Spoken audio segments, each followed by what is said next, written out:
I thought my 30th birthday would be special. My husband promised me the perfect party, but when his family showed up, they turned my celebration into a nightmare. What happened next shocked everyone in that room, including me. This is the story of how one birthday changed everything. Before we dive into this incredible story, make sure to subscribe and hit that notification bell. Trust me, you won't want to miss what happens next. Now, let me tell you about the birthday party that changed my life forever. My name is Jenny, and 3 years ago, I married what I thought was the man of my dreams. Kevin came from money.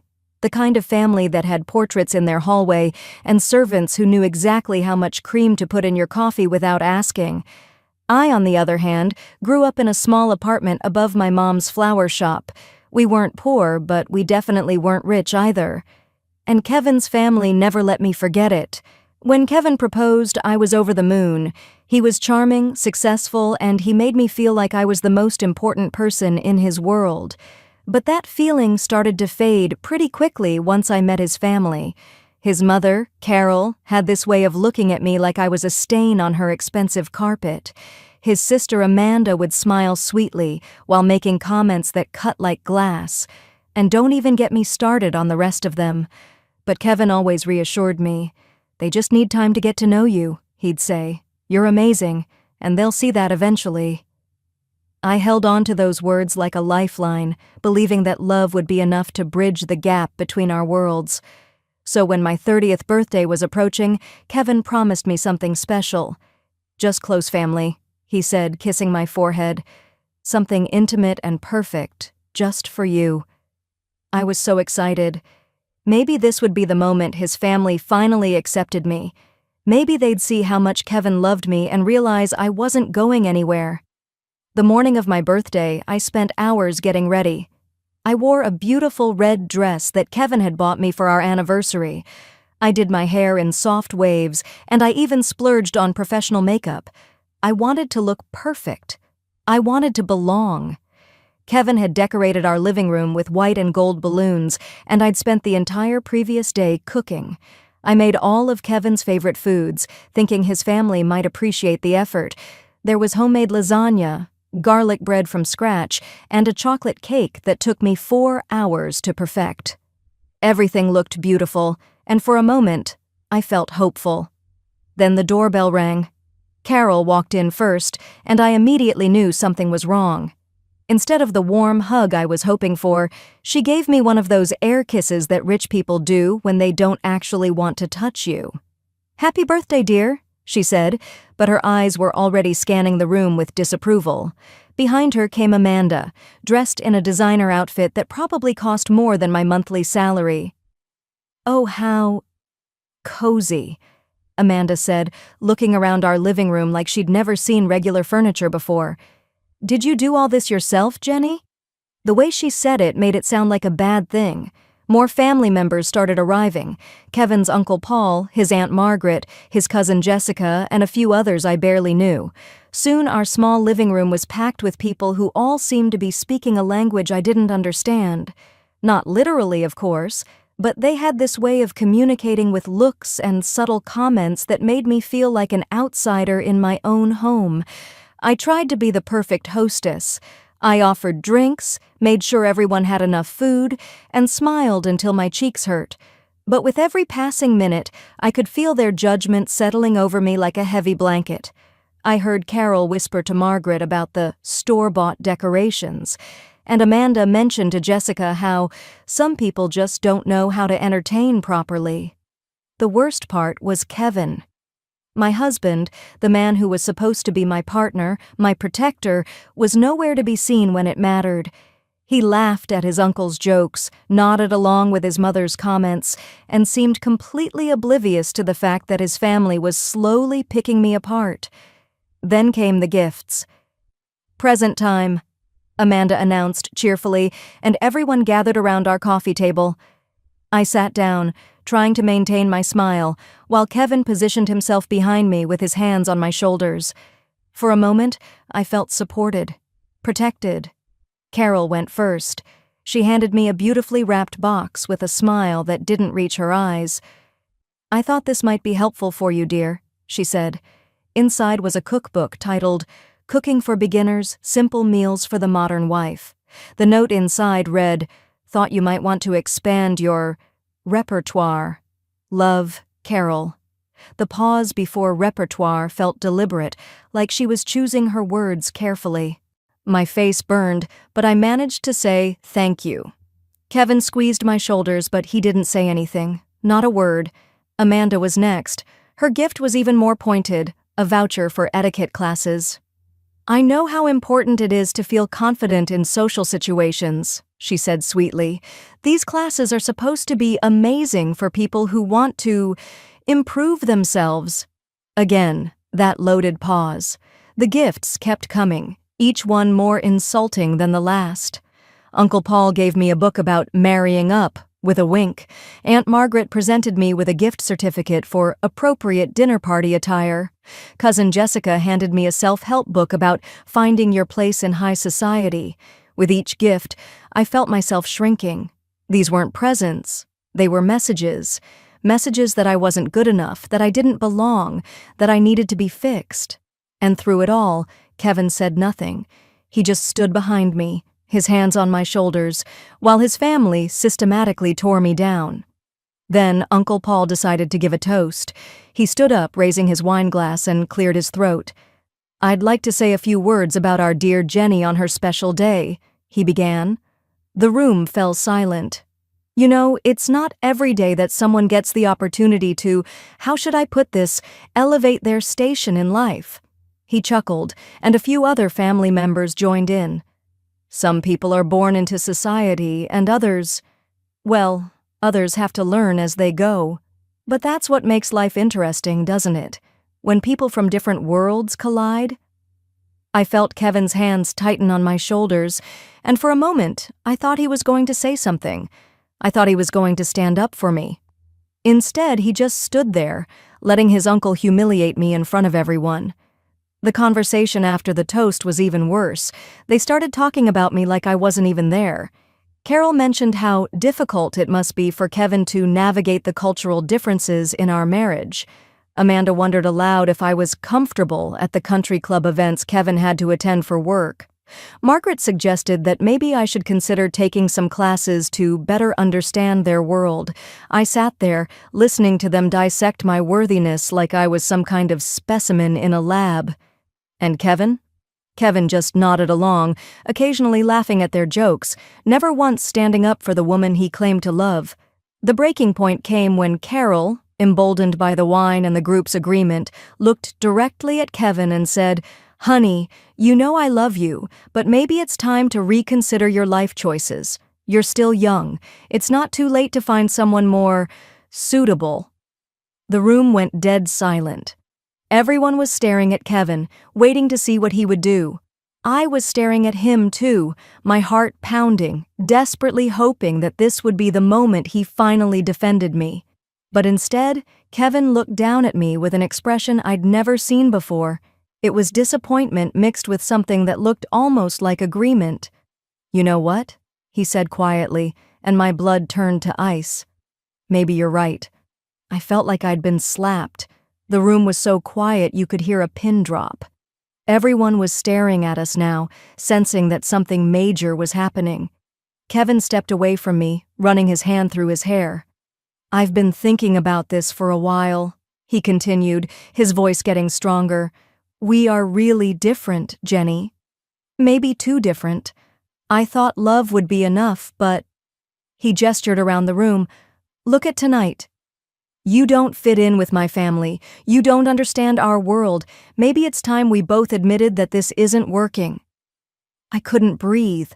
My husband, the man I'd trusted with my heart, was agreeing with his family's assessment that I wasn't good enough for him, in front of everyone, on my birthday. Carol was practically glowing with satisfaction. Amanda had this smug little smile on her face. Uncle Paul was nodding like Kevin had just made the most sensible decision in the world. They were all looking at me with a mixture of pity and triumph, waiting to see if I would break down and cry. But something strange happened in that moment. Instead of falling apart, I felt something else entirely. It was like a switch flipped inside me, and suddenly I wasn't the scared, insecure woman who'd been trying so hard to please these people. I was angry, but more than that, I was done. I stood up slowly, smoothing down my red dress. The room was still silent, everyone watching me with anticipation. They expected me to crumble. They expected me to beg Kevin to reconsider or to run out of the room crying. They wanted to see me broken. Instead, I walked over to the side table where I kept my purse and pulled out a manila folder I'd been carrying around for weeks. The folder that contained papers I'd hoped I'd never have to use. "You know what's funny?" I said, my voice steady and calm. Everyone was staring at me now, confused by my composure. "You all think you know so much about me. You think I'm some poor little girl who got lucky when Kevin decided to marry me. You think I need your approval, your acceptance, your validation." I opened the folder and pulled out the first set of documents. But here's what you don't know. For the past year and a half, I've been building my own business, an online consulting company that helps small businesses develop their marketing strategies. Carol frowned. "What are you talking about, dear?" I smiled, and it felt genuine for the first time all evening. "I'm talking about the fact that my little business, the one I've been working on while Kevin was at his fancy job and you were all judging me for not being born into money, made over $200,000 last year." The room went dead silent again, but this time it was a different kind of silence. This time I had their attention. "That's right," I continued, pulling out more papers. $200,000, and this year? We're on track for $500,000. I looked directly at Carol.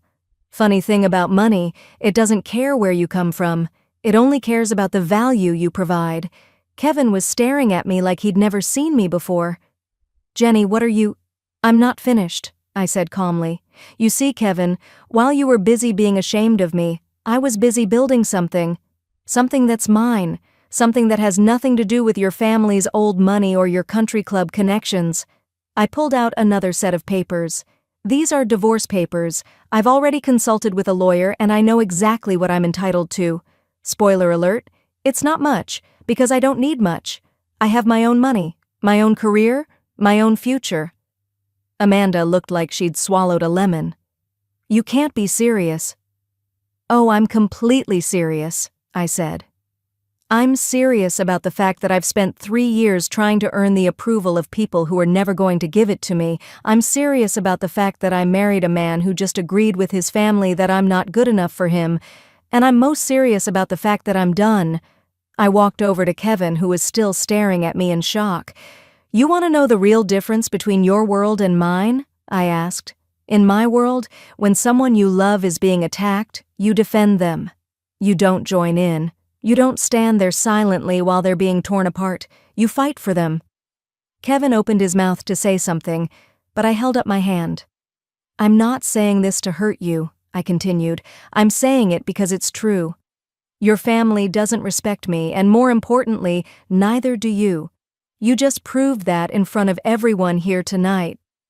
I looked around the room at all their shocked faces. "You know what else is funny? You all think money is what makes someone worthy, but real wealth isn't about what your great-grandfather left you in a trust fund.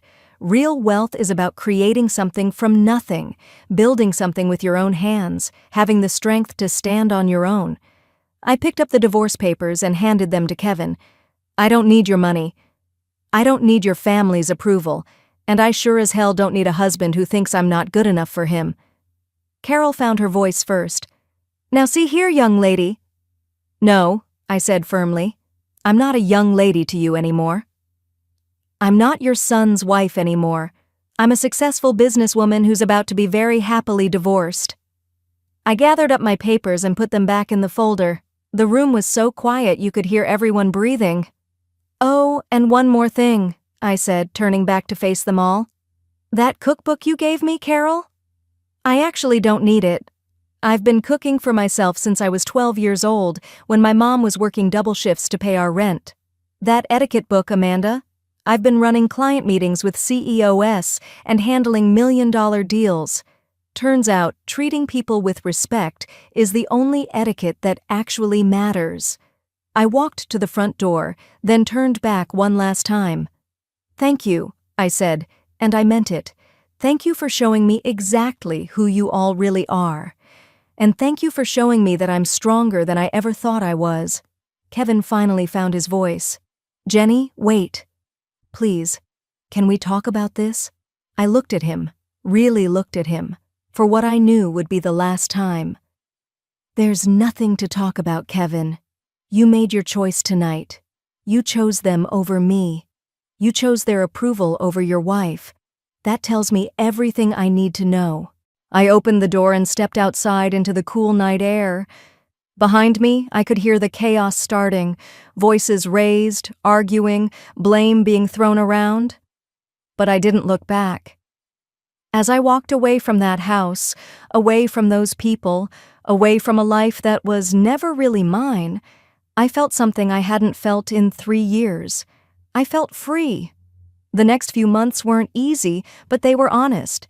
Kevin tried to reconcile, of course. He sent flowers, wrote letters, even showed up at my new apartment a few times, but I was done. I'd seen who he really was when the pressure was on, and I couldn't unsee it. My business continued to grow. Turns out, when you're not spending all your energy trying to please people who will never be pleased, you have a lot more focus for the things that actually matter. I hired my first employee, then my second, then my third. I moved into a beautiful office space downtown. I started dating again, this time men who valued me for who I was, not who they thought I should become.